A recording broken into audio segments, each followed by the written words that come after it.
साल 2022 में नीदरलैंड की पुलिस को एक केस की तफ्तीश के दौरान मुलजिम के कंप्यूटर से जालसाजी का सॉफ्टवेयर मिला। ये सॉफ्टवेयर शुरुआत थी उस नेटवर्क की शनाख्त की जो एक मुनज़्ज़िम गिरोह था। ये कोई आम गिरोह नहीं था, इसे दुनिया जानती है हार्ट सेंडर के नाम से एक ऐसा नेटवर्क जिसने सिर्फ क्लिक के जोर पर लाखों डॉलर चुरा लिए, दुनिया भर में हजारों अफराद की शनाख्त चुरा ली और खुद को सालों तक नाकाबिले गिरफ्त रखा। बरतानवी नशरियाती इदारे की रिपोर्ट के मुताबिक अमेरिका में पहले से ही इस नेटवर्क पर तफ्तीश जारी थी। FBI और अमेरिकी महकमा इंसाफ ने नेटवर्क के मुतादिद ऑनलाइन प्लेटफॉर्म्स और सरगर्मियों की निशानदही की। 31 जनवरी 2025 को अमेरिकी महकमा इंसाफ ने बाज़ाब्ता ऐलान किया कि पाकिस्तानी नेटवर्क हार्ट सेंडर ने दुनिया भर में साइबर जराइम के लिए टूल्स फरोख्त किए हैं। नेटवर्क की 39 वेबसाइट्स और इनसे मुंसलिक वेब सर्वर्स को बंद कर दिया गया। गिरोह पर अमेरिकी शहरियों और कंपनियों को $3 मिलियन यानी पाकिस्तानी 84 करोड़ रुपए से जायद के माली नुकसान का इल्जाम था। अमेरिका में तहकीकात के दौरान ये बात सामने आई कि गिरोह फिशिंग किट्स, स्कैमिंग पेजेस और कुकी ग्रैबर्स जैसे हैकिंग टूल्स बेचता था। जाली वेबसाइट्स और फिशिंग ईमेल्स के जरिए अफराद और कंपनियों को निशाना बनाया जाता, मुतासरा अफराद को जाली अदायगियों पर मजबूर किया जाता जो दरअसल हैकर्स के कंट्रोल में मौजूद अकाउंट्स में जाती थी। यूट्यूब पर वीडियोस और तरबियत भी फराहम की जाती थी ताकि खरीदने वाले अफराद इन हैकिंग टूल्स को इस्तेमाल भी कर सके। अमेरिकी इदारों की निशानदही पर national cyber crime investigation agency ने हार्ट सेंडर को पकड़ने के लिए कार्रवाई शुरू की, लेकिन इस कहानी में अहम मोड़ तब आया जब पाकिस्तान के खामोश शहर मुल्तान में 15 और 16 मई की एक पुरसुकून रात सब्जाजार के इलाके में इसी हार्ट सेंडर ग्रुप के सरगना की गिरफ्तारी के लिए छापा मारा गया। इस कार्रवाई में NCCA और दीगर सिक्योरिटी एहलकार शामिल थे। अमेरिकी महकमा इंसाफ और FBI ने इस ग्रोह का सरगना साइम रजा को करार दिया था,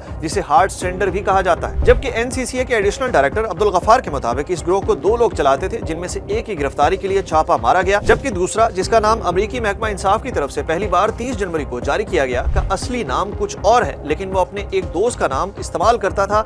असल साइम रजा शायद इसकी सरगर्मियों से लाइल्म था। अब चलते हैं वापस छापे की रात पर। हुकाम के मुताबिक लोकेटर सरगना की मौजूदगी को जाहिर कर रहा था, लेकिन फिर कुछ देर बाद अचानक लोकेटर से वो नंबर गायब हो गया और सरगना फरार होने में कामयाब हो गया। इब्तदाई मालूमात के मुताबिक हार्ट सेंडर्स ने मुल्तान की निजी हाउसिंग कॉलोनी में 2 मकान खरीद रखे थे, जबकि इसके उक्ब में किसी और के नाम पर 2 मकान किराए पर भी ले रखे थे। रिपोर्ट्स के मुताबिक गालिब इम्कान है कि छापे की रात इन घरों के नीचे मौजूद खुफिया रास्ते से ही हार्ट सेंडर या इस ग्रोह का मरकजी किरदार फरार हुआ। मीडिया रिपोर्ट्स में इस मरकजी किरदार का नाम रमीज शहजाद बताया जाता है, जो जनूबी पंजाब के जिला लिया के इलाके फतेहपुर से ताल्लुक रखता है। गिरोह ने लाहौर के पोश इलाकों में किराए के घरों से नेटवर्क चलाया। नेटवर्क का एक अहम ऑपरेशनल बेस मुल्तान में था। छापे की रात 14 अफराद मुल्तान से गिरफ्तार हुए। माजी में लाहौर से भी 6 अफराद को पकड़ा गया था। 21 अफराद के खिलाफ मुकदमा दर्ज हो चुके हैं, जबकि सरगना यानी रमीज शहजाद समेत 15 अफराद के नाम ECL में डाल दिए गए हैं। इसी गिरोह से laptop, mobile phone, electronic devices, मखसूस नंबर प्लेट्स वाली लग्जरी गाड़ियां, बैंकिंग शवाहिद भी बरामद हुए। NCCA के एडिशनल डायरेक्टर के मुताबिक हार्ट सेंडर नामी गिरोह ने heart sender group, dream colour और PakHack.com के नाम से वेबसाइट बनाई हुई थी और उन्होंने मुबैना तौर पर 780 वेबसाइट्स हैक की। हार्ट सेंडर ने जाली कंपनी शफा गार्डन की आड़ में कार्रवाइयां भी की। गिरफ्तार अफराद ने इंकशाफ किया कि उन्होंने 2011 में सुप्रीम कोर्ट ऑफ पाकिस्तान की वेबसाइट को भी हैक किया। हार्ट सेंडर्स के खिलाफ अब भी पाकिस्तान के कानून नाफिज करने वाले इदारे कार्रवाई कर रहे हैं। गिरफ्तारियां हो रही हैं। सरगना अब भी आजाद है। पाकिस्तान के अलावा बैरून मुल्क से भी गिरफ्तारियों की तवक्को है। कहानी अभी खत्म नहीं हुई। हार्ट सेंडर्स ने अमेरिका के साथ पाकिस्तान और दीगर मुल्कों में कितना फ्रॉड किया, इसमें कौन कौन शामिल है और ये नेटवर्क असल में कब से काम कर रहा है,